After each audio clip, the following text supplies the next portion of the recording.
Did Joni Lamb have a hand in Marcus Lamb's untimely death? It's a chilling question, I know. But as details about their marriage, Daystar's power dynamics, and Joni's relationship with Doug Weiss come to light, the whispers of betrayal only grow louder. Could Marcus's passing be more than a tragedy? Could it be the catalyst for a deeper conspiracy? Today, we're diving into a story that's as unsettling as shocking. We'll connect the dots between Marcus Lamb's death, Joni Lamb's controversial decisions, and the role Doug Weiss may have played in it all. If you think you know Daystar, think again. Let's break this down. When Marcus graduated to heaven, and it was very, very traumatic, and I've said before, it's like half your heart leaves, and I was very sad. When Marcus Lamb passed away in November 2021, it sent shockwaves through the Christian community. Oh man, I knew I was going to do that, but I don't know. I love Marcus.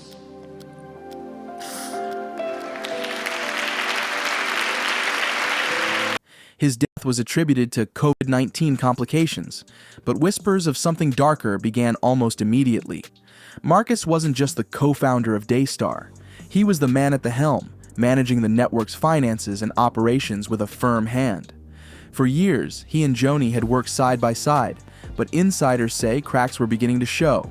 Tensions reportedly mounted over leadership decisions and control of the network.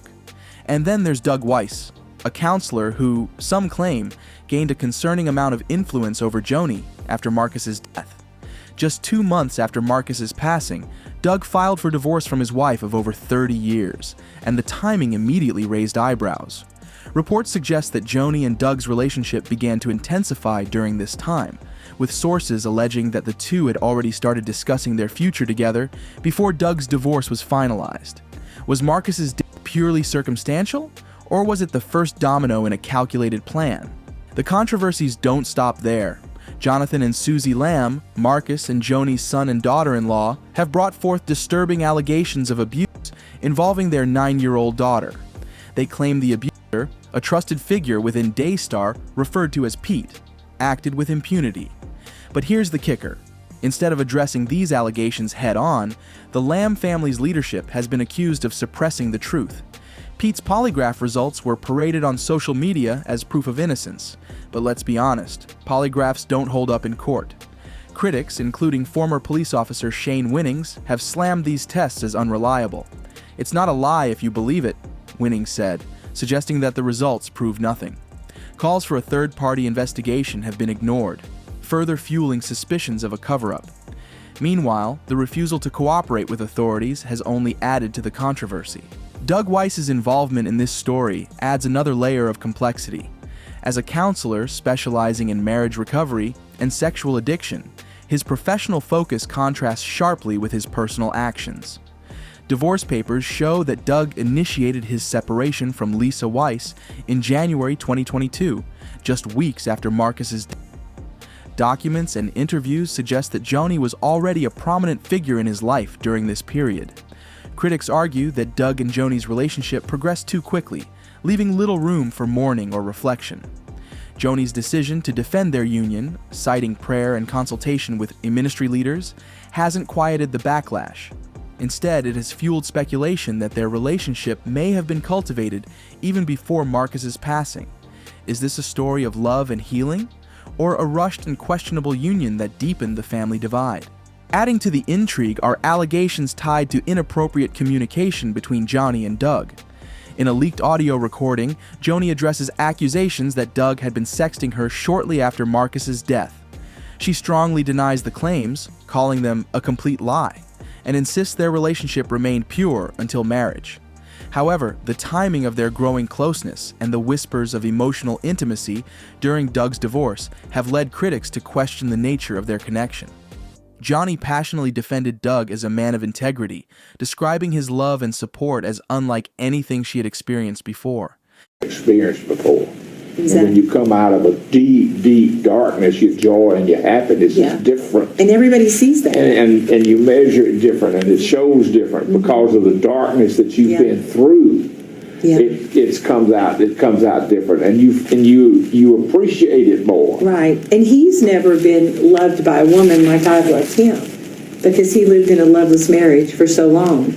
And he covered for his wife for years, because he always believed that somehow God would work a miracle. So yeah, he said he loved his wife. Yes, he said, I know you have questions to that, but I respect him more for covering her than uncovering her. And even at this moment, he and I are trying to be protective of her and the 2 kids. But she works for him in his office. And they get along fine. And she's dating somebody. I mean, it's just like, the things that are being said, even to the point of people saying that probably I killed Marcus in the hospital because I was having an affair, blah, blah, blah. And Rodney Howard-Browne got mixed up talking to you and told Jimmy that Doug was texting me or sexting me. He never sexted me. He is a pure man. We didn't have sex till we got married. That he was sexting me in January after Marcus died in November is a complete lie. Well, Jonathan knows that. But the lie was perpetuated because Rodney went and told other people and other people. That's the damage that you've done to me. And the damage that you've done to a godly man who has integrity and has and is known for his integrity. And so, yeah, those are all things. I could beat you up on that.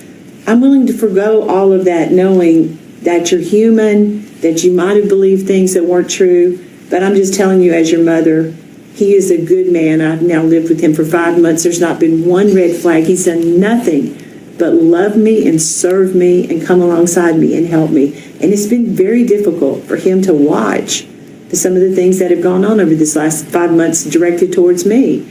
So, that's something you need to know. That's something you need to understand.